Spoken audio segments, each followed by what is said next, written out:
Mill-lejla fid-9:15 it-tieni staġun ta' Come Dine With Me Malta fuq TVM. Se jkompli laqqa parteċipanti ġodda li jkompetu bit-talent tagħhom fit-tissir u jistiednu lil xulxin għall-ikel. ITV Studios, konxi tas-suċċess tal-ewwel staġun, reġgħu daħlu għat-tieni wieħed.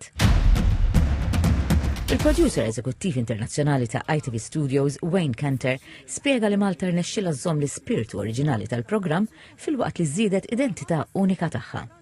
The first season had amazing ratings. Even more than 600,000 people were watching the episodes.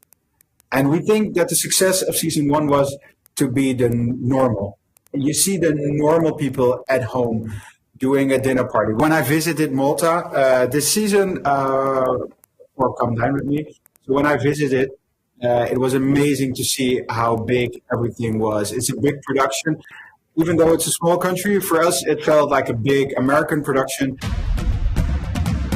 L-adattament lokali b'saħħtu l-personalitajiet awtentiċi li żewqu l-ewwel sensiela għamilha aktar faċli li ITV Studios tagħmel il-pass għal staġun ieħor.